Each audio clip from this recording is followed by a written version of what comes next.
Hello everyone, hope आप सब अच्छे से होंगे और खुश होंगे। आज मैं बनाने जा रही हूँ एक बहुत ही मज़ेदार वीडियो। मैं हमेशा ही कुछ ना कुछ DIYs और मेकओवर बनाती ही रहती हूँ। तो आज मेरे बेटे ने कहा कि मैं उसका स्टडी एरिया को थोड़ा सा एक नया लुक दे दूँ। और सारी चीज़ें देखिए, ये पुराने जैसे तैसे फेंके हुए हैं, तो बस इन सभी को मैं जितने भी पुराने उसके टेबल वगैरह है इनको एक नया लुक दूँगी। मेरे पास ये सालों पुराना एक टीवी का स्टैंड था। पहले तो हम टीवी इसी पर रखते थे क्योंकि तब वॉल टीवी नहीं था। तो इसको मैं अब एक नया लुक देने का सोच रही हूँ। पहले तो ये देखिए, इसके जो आयरन है ये बहुत पुराने हो चुके हैं, तो इसको मैंने इस तरीके से सेंट पेपर से इसको अच्छे तरीके से साफ़ कर लिया है। अब मैं इसको पेंट करने के लिए प्रिपेयर कर रही हूँ एक कलर। ये ऑयल पेंट है। सबसे पहले मैंने एक छोटा सा कंटेनर पे जितना मुझे कलर चाहिए उतना ले लिया है, और इसको थोड़ा सा पतला करने के लिए इस पर मैंने थिनर ढाल दिया है। और अब चलिए इन रोड को मैं कर रही हूँ पेंट। मेरे पास ये ब्लू कलर पहले से ही था, तो मैंने दूसरा कुछ कलर नहीं ख़रीदा है। और इसके ऊपर वाले पार्ट पर मैं ये ब्लैक वॉलपेपर लगा दूँगी। ये मैंने पहले ही फ्लिपकार्ट से ख़रीदा था। बस इस तरीके से इसको ऊपर लगा दूंगी और इसे रख देती हूँ मैं साइड पर। चलिए अब आप सभी के साथ मैं शेयर करती हूँ कुछ इजी DIYs जो आप सभी अपने घर पर बना सकते हैं। तो सबसे पहले मैंने ले लिया है ये एक कार्डबोर्ड बॉक्स। तो मैंने इसके साइड जो है इनको मैं पहले काट कर फेंक देती हूँ, और अंदर की तरफ ये कार्डबोर्ड जो खुल रहा था इसको मैंने फेविकॉल दे दिया और फिर इसको अच्छी तरीके से बंद कर दिया। और अब मैंने 2 कार्डबोर्ड के पीसेस को ले लिया है। इनको मैं इस बॉक्स के अंदर इस तरीके से मिडिल पर गम के हेल्प से लगा दूंगी। इन कार्डबोर्ड पीसेस को कवर करने के लिए मैंने ये ब्राउन वॉलपेपर को लिया है। ये वॉलपेपर लगाना बहुत ही इजी था, और क्योंकि ये पीस छोटा सा था तो मैंने अपने हाथों को प्रेस करके इसको लगा दिया है, और फिर इस तरीके देखिए बेंड कर दिया। और अब इसके नीचे साइड भी मैं इसको कवर कर दूंगी। तो बस इस तरीके से मैंने तीनों ही पीसेस पर ये वॉलपेपर लगा दिया। और अब पूरे बॉक्स को कवर करने के लिए मैंने फिर से ये ब्लैक वॉलपेपर को लिया है। ये देखिए, बस आप थोड़ा थोड़ा इन्हें खींचिए और हाथों से प्रेस कर इन्हें लगाते जाइए, तो आपके बबल्स नहीं आएंगे। और अंदर की तरफ भी मैंने इसको लगा दिया है। और अब बारी है मेरे ये कार्डबोर्ड के पीसेस को इसके अंदर अटैच करने के लिए। तो इन्हें अटैच करने के लिए मैंने ग्लू गन का हेल्प लिया है। अब चाहे तो दूसरा कोई भी गम यूज़ कर सकते हो। और फिर मैंने ले लिया है ये एक पुराना मेरे बेटे का स्कूल का बेल्ट। ये इसके साथ बहुत ही अच्छी तरीके से मैच भी हो रहा था, तो मैंने इस तरीके के देखिए इसके एक साइड पर इसके हैंडल बना दिया है। इनको भी मैंने इस तरीके से ग्लू गन के हेल्प से चिपका दिया। तो अब ये देखिए मेरा एक खूबसूरत सा DIY कंटेनर बनकर हो गया है रेडी।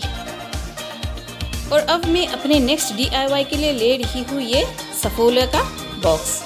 इस बॉक्स को पहले तो मैंने इस तरीके से स्केल के हेल्प से इसको मार्क कर लिया है। देखिए दोनों ही साइड को आपको एक ही साइज के मार्क कर देना होगा।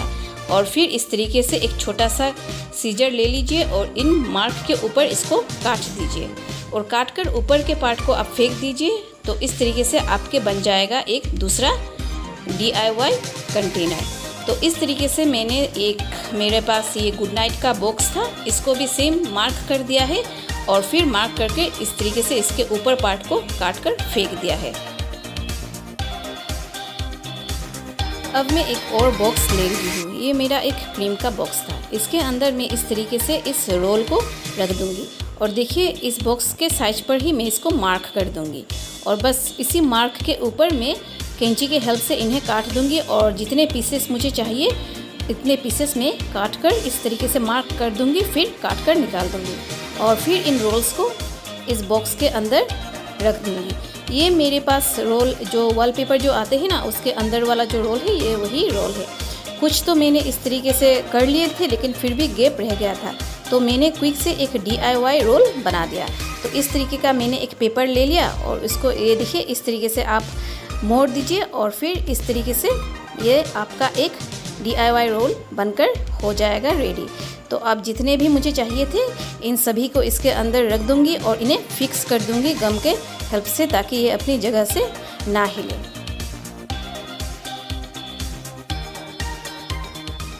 जितने ही बॉक्सेस को मैंने काट कर रेडी किया है, इन सभी को बाहर की तरफ से कवर करने के लिए मैंने ये पेपर का बैग को ले लिया है। बॉक्स के हिसाब से मैंने पेपर को काट कर दिया है और फिर फेविकॉल के हेल्प से इस तरीके से मैं बाहर से इसको कवर कर दूंगी। और ये जो देखिए, इसका जो पकड़ने के लिए ये जो छोटा सा एक हैंडल होता है, जो ये भी पेपर का ही बना होता है, इसको भी मैंने काट कर अपने यूज़ में ले लिया है। इसको बस इस तरीके से बीच में काट दिया है और फिर इस बॉक्स के आउटर की तरफ मैं इस तरीके से इसको एक हैंडल बना दूंगी। छोटा सा एक मैंने लेस लगा दिया और बीच में ये एक पॉम लगा दिया। अब मैं फिर से आ गई हूँ अपने पहले वाले बॉक्सेस पर, जिनको मैंने इस तरीके से काट कर रखा था। इनके भी बाहर की तरफ मैं सेम यही पेपर को लगा दूंगी।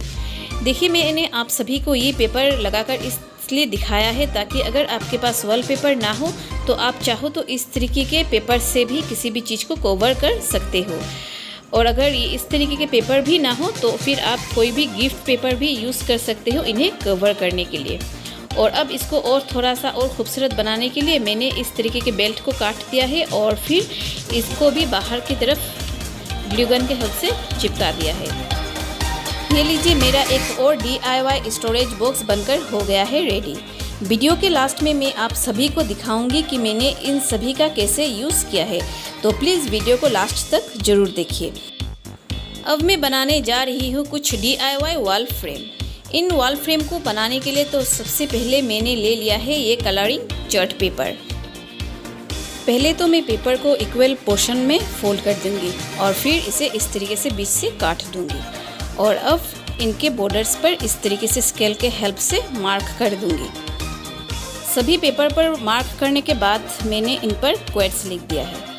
देखिए, अगर आप क्वेट्स अपने हिसाब से लिखना चाहो तो लिख सकते हो, और ना गूगल पर सर्च करोगे तो आपको अच्छे मोटिवेशनल क्वेट्स मिल जाएंगे जो बच्चों के लिए बहुत हेल्पफुल होते हैं, जो उन्हें मोटिवेट भी करते हैं हर रोज़ पढ़ने के लिए। तो पहले वाले पर मैंने लिखा है कि mistakes are proof that you are trying. इस तरीके से मैंने हर चार्ट पेपर पर पहले तो सारे क्वेट्स लिख दिए हैं। सभी पेपर के ऊपर लिखने के बाद अब बारी है इन्हें थोड़ा डेकोरेट करने के लिए। तो मैंने यूं ही रेंडमली जो मुझे आइडियाज़ आ रहे थे, मैंने उसी तरीके से इन्हें थोड़ा सा स्केच पेन के हेल्प से कलर कर दिया था। ये स्केच पेन ऑलरेडी मेरे बेटे के पास थे, तो बस मैंने इन्हीं के हेल्प से कुछ इन्हें जो मेरे दिमाग में आ रहे थे उसी तरीके से मैंने इन पर फ्लावर्स वगैरह क्रिएट कर दिए और इन्हें थोड़ा और कलरफुल बना दिया। अब मैंने जितने भी मैंने क्वेट्स लिखे थे, पहले तो उनको मैंने पेन से लिखा था। अब मैंने क्या किया, इसको मार्कर के हेल्प से इनके ऊपर फिर से एक और बार लिख दिया ताकि ये और ज़्यादा इन्हेंस होकर आए। जब मैं ये चार्ट पेपर लिखकर और इस तरीके से स्केच पेन से इन्हें कलर कर रही थी तो मुझे अपने बचपन के दिन याद आ गए। तब ये कलर कितने बोरिंग लगते थे, लेकिन अब यही कलर कितने मज़ेदार लगते हैं और दिल को भी एक सुकून मिलता है, क्योंकि हमें हमारे बचपन के दिन जो याद आ जाते हैं। और ये जितने भी है ये सभी मेरे बच्चे ने बनाया था। और अब इन पेपर को चिपकाने के लिए मैंने बाज़ार से ख़रीद कर लाया था ये बड़ा सा एक फोम शीट। ये मुझे 100 रुपीज़ पर ये बड़ा एक मुझे फोम शीट मिल गया था। अब बारी है इनके ऊपर इस चार्ट पेपर को चिपकाने के लिए। तो सबसे पहले हमें इन पेपर को इसके ऊपर रख देना है, फिर स्केल के हेल्प से इसके मार्क कर देना है। जितने भी मैंने पेपर्स को बनाए थे उन सभी को एक एक करके रखा है और उनके माप के हिसाब से मैंने यहाँ पर ड्रॉ कर दिया है। और अब बारी है इनको नाइफ़ के हेल्प से काट कर निकालने के लिए। ये काटना बहुत ही इजी है, बस आप नाइफ़ ले लीजिए और मार्क के ऊपर काट दीजिए तो ये आसानी से एक एक पीस निकल कर आ जाते हैं, बिल्कुल इसी तरीके। और अब मैं एक एक करके इन पेपर को इस फोम के ऊपर चिपका दूंगी। बस फेविकॉल लगा लीजिए बॉर्डर पर और इसके ऊपर पेपर को चिपका दीजिए, ये आसानी से लग जाते हैं। और अब इन फोम को कवर करने के लिए मैंने ले लिया है ये ट्रांसपेरेंट पॉलीथीन। ये पॉलीथीन जो हम कपड़े के साथ जो हमें मिलते हैं ये वही पॉलीथीन है, तो मैंने इसी का यूज़ कर लिया है। बस इसके साइज़ के हिसाब से जितने चाहिए उतने रख दीजिए और सीजर के हिसाब से इनको काट दीजिए। और फिर इनके ये देखिए बाहर की तरफ मैं इस तरीके से ब्लैक टेप लगा दूँगी और ये एकदम मेरा बन जाएगा एक प्रोफेशनल फ्रेम। पॉलीथीन से कवर करने से पहले मैंने इनके ऊपर इस तरीके से ये ग्लू लिया है और ग्लू के हेल्प से इनको थोड़ा हाईलाइट कर दिया। ये फैब्रिक ग्लू है। अगर ये फैब्रिक ग्लू आप लगाते हो तो ये एक अच्छा इफ़ेक्ट भी देता है, 3D लुक जैसा लगता है। और इस दूसरे वाले फ्रेम पर मैंने इस तरीके से सिल्वर कलर यूज़ किया है और फिर दूसरे वाले फ्रेम पर मैंने इस तरीके से गोल्डन कलर से इनको थोड़ा हाईलाइट कर दिया। इस तरीके से अगर आप हाईलाइट कर देते हो तो ये दिखने में और ज़्यादा अच्छा लगता है। और अब मैं प्रिपेयर करने जा रही हूँ अपने वॉल को, जहाँ पर मैं इन सभी फ्रेम को लगाऊंगी। पहले तो वॉल के जितने पोर्शन मुझे चाहिए उतने पोर्शन पर मैं ये टेप लगा दूंगी। ये देखिए ऊपर और नीचे मैंने टेप को लगा दिया और अब बारी है इसके साइड पर लगाने की। इस तरीके से मैंने एक रेक्टेंगुलर शेप को क्रिएट कर दिया है। टेप को लगाने के बाद अब मैं इसके अंदर के साइड पर मैं कलर करूँगी। कलर करने के लिए मैंने यूज़ किया है ग्रे कलर। ब्लैक कलर आप ख़रीद लीजिए और ब्लैक के साथ आप वाइट मिक्स कर दीजिए तो आपका एक ग्रे कलर आसानी से घर पर ही तैयार हो जाता है। देखिए, अगर आप चाहते हो कि अपने घर के किसी भी हिस्से को कलर करने के या फिर पेंट करने के लिए तो वो आप खुद ही कर सकते हो। पहले 1-2 बार आप ट्राई कर लीजिए, फिर आपका हाथ बैठ ही जाता है। कोई भी चीज़ इम्पॉसिबल नहीं होता। और पहले वाला कोटिंग जब सूख गया तो दूसरा कोटिंग मैं इस रोलर के हेल्प से कर रही हूँ। रोलर से कोटिंग करने के बाद ये बहुत ज़्यादा एक अच्छा वाला फिनिशिंग लुक देता है। अब मैं फिर से टेप को ले रही हूँ। इस बार मैं टेप इस ग्रे कलर के बॉर्डर पर लगा दूंगी। धीरे धीरे से आप टेप को खोलते जाइए और एकदम परफेक्टली आप इसके बॉर्डर पर लगा दीजिए। और इसके बॉर्डर पर मैं ये ब्लैक कलर यूज़ कर रही हूँ लगाने के लिए। देखिए, मुझे जो फ्रेम लगाना था उसके लिए मुझे चाहिए था एक बड़ा सा फ्रेम। बड़ा सा फ्रेम मैंने खुद ही पेंट कर क्रिएट कर दिया। तो बस इस तरीके से मैंने इसके चारों ही तरफ ब्लैक कलर से इसका बॉर्डर बना दिया। पेंट करने के बाद मैंने इसको यूं ही छोड़ दिया पूरी रात ड्राई होने के लिए। अगले दिन सुबह मैंने धीरे धीरे से खींचकर इस टेप को निकाल दिया है। इस तरीके के टेप के हेल्प से आप चाहे तो कोई भी डिज़ाइन क्रिएट कर सकते हो और अपनी पसंद के हिसाब से जो कलर आपको पसंद आए उसको पेंट कर सकते हैं। तो ये देखिए, मेरा DIY बड़ा सा वॉल फ्रेम बनकर हो गया है रेडी। इस फ्रेम को थोड़ा सा और आई कैचिंग बनाने के लिए मैंने इस वाले जो ब्लैक पोर्शन पर मैंने स्केल को रख दिया और एक पतले से ब्रश से व्हाइट एक्रेलिक पेंट से इसको ये देखिए इस तरीके से बॉर्डर दे दिया। अब मैं बनाने जा रही हूँ मेरा लास्ट DIY। मेरे बेटे के पास बहुत ज़्यादा कलर वगैरह है तो उसे ऑर्गेनाइज रखने के लिए बहुत ज़्यादा दिक्कत हो रही थी।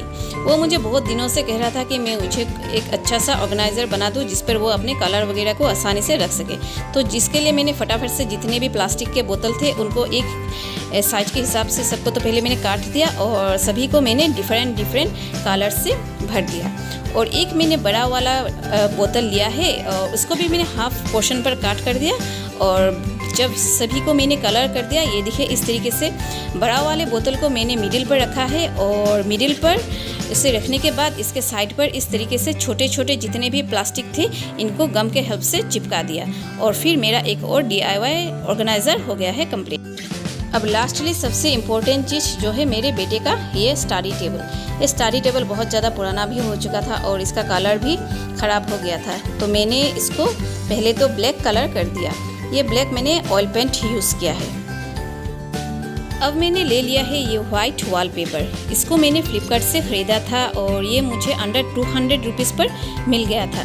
सबसे पहले मैंने जितने भी इसके ड्रॉयर्स थे उनको निकाल दिया है और पहले तो मैंने इसके ड्रॉयर के बॉर्डर के हिसाब से पेपर को मार्क कर दिया और फिर काट कर इसके ऊपर चिपका दिया। सभी ड्रॉयर के ऊपर इस तरीके से वॉलपेपर चिपकाने के बाद अब मैंने टेबल के ऊपर वाले जो पार्ट है इसके ऊपर ये वॉलपेपर को धीरे धीरे इस तरीके से क्लॉथ के हेल्प से प्रेस कर इसको लगा दूंगी ताकि ये बबल्स ना आए। मेरे बेटे के खिलौने में मुझे ये उसके 2 पुराने साइकिल के खिलौने मिल गए थे, तो फिर मैंने इनको भी ब्लैक और गोल्डन कलर से पेंट कर दिया ताकि मैं इनको एक एंटीक लुक दे सकूं। चलिए अब बारी है मेरे सभी DIYs को एक एक करके लगाने के लिए। सबसे पहले मैंने इस वाले वॉल के बीच पर मैंने ये मेरे पास एक छोटा सा मेरा आयरन का एक ग्रिल था, उसको लगा दिया है। इस ग्रिल के ऊपर वो चाहे तो अपने छोटे छोटे नोट्स और डेली रूटीन वगैरह चिपका सकता है। जितने भी चीज़ें मैं वॉल पर चिपकाऊंगी उन सभी को मैंने डबल शेडेड टेप के हेल्प से चिपकाया है। पहले तो मैंने पेंसिल से मार्क कर दिया है कौन सा चीज़ मुझे कहाँ चिपकाना है, और फिर टेप को लगा दिया एंड देन उस टेप के ऊपर सभी चीज़ों को चिपका दिया। स्टडी एरिया एक ऐसी जगह है जहाँ पर बच्चों को बैठाना होता है सबसे मुश्किल का काम। तो बस क्यों ना उस जगह को थोड़ा सा आप डेकोरेट कर दीजिए और थोड़ा सा मोटिवेशन भी उनको मिल जाएगा ताकि वो अपनी जगह पर बैठे। तो मैंने इसके छोटे छोटे जो मैंने साइकिल्स को कलर किए थे उनको भी चिपका दिया। ये जितने भी आप छोटे छोटे फ्रेम्स देख रहे हैं ये सभी को मेरे बेटे ने ही ड्रॉ किया था। तो मैंने उसी के ड्राइंग को काट कर इस तरीके से वॉल पर चिपका दिया। तो इस तरीके से होता क्या है कि बच्चे को भी एक मोटिवेशन मिलता है कि वो नया कुछ सीखे। ये मेरे कुछ DIY मशरूम, इनको मैंने एक ट्रे के हेल्प से बनाया था। इनको भी मैं इस वॉल पर चिपका दूंगी। ये मेरा पुराना टीवी का स्टैंड जिसको मैंने वॉलपेपर और थोड़े से कलर के हेल्प से एक नया लुक दे दिया है। इसका मैं इस्तेमाल अपने बेटे के चीज़ों को रखने के लिए यूज़ करती हूँ, जैसे कि उसके किताबें, पेन वगैरह इसी पर मैं रख देती हूँ। मैंने जो जो DIY ऑर्गेनाइज़र बनाया था उन सभी को मैं इस स्टैंड के ऊपर रख दूँगी और इसके अंदर उसके जो चीज़ें, ज़रूरत की चीज़ें जो कलर वगैरह है उनको रख दूँगी। और इसके अंदर भी मैंने उसके सारे मार्कर को एक एक करके इस रोलर के अंदर घुसा दिया है ताकि उसे आसानी से अपनी चीज़ें मिल सके। अब चाहे तो इस तरीके के ऑर्गेनाइज़र को किचन के ऑर्गेनाइजेशन में भी यूज़ कर सकते हो। किचन के जो छोटे छोटे हमारे चम्मच वगैरह होते हैं उनको रखने के लिए भी एक अच्छा स्पेस मिल जाता है और हमें हर चीज़ आसानी से मिल भी जाएगा। और फिर इस बॉक्स के अंदर मैं उसके स्कूल के कॉपी, बुक्स वगैरह रख दूँगी। डेली स्कूल के रूटीन को मिलाने के लिए बुक्स को ढूंढना होता है एक बहुत मुश्किल का काम। तो इस तरीके से अगर आप ऑर्गेनाइज तरीके से रख देते हो तो हमें फटाफट से चीज़ें मिल जाती है। उसको मैंने एक छोटा सा मानी रखने का ये एक पॉट खरीद के दिया था। इस पर वो अपने पैसे व कॉइन्स जो मिलते हैं उसी को रख देता है। तो चलिए आप सभी को इसका मैं फाइनल लुक दिखा देती हूँ। तो कुछ इस तरीके से देखिए, मैंने उसके पुराने टेबल को थोड़ा सा कलर और वॉलपेपर से एक नया लुक दे दिया। और क्योंकि मैं एक प्लांट लवर हूँ तो एक प्लांट को तो रखना ज़रूरी ही है, तो इसलिए मैंने उसके साइड पर इस स्नेक प्लांट को रख दिया। तो बस कुछ इस तरीके से थोड़े से DIYs और वॉलपेपर और कलर के हेल्प से मैंने अपने बच्चे के स्टडी एरिया को एक अच्छा सा मेकओवर दे दिया। देखिए इस तरह के स्टोरेज और वॉल फ्रेम तो आपको ऑनलाइन भी मिल जाएंगे, लेकिन यही चीज़ अगर आप खुद बनाते हो तो और ज़्यादा ही खुशी होती है। और ख़ास तौर पर बच्चों को उनके अगर स्टडी एरियाज़ को आप थोड़ा सा कलरफुल रखते हो तो उनका भी माइंड हमेशा फ्रेश रहता है। आई होप कि आप सभी को मेरा यह आज का स्टडी एरिया मेकओवर पसंद आया हो। अगर आप मेरे चैनल पर नए हो तो प्लीज़ मेरे चैनल को सब्सक्राइब, लाइक एंड शेयर ज़रूर कीजिएगा। And till then take care and be happy.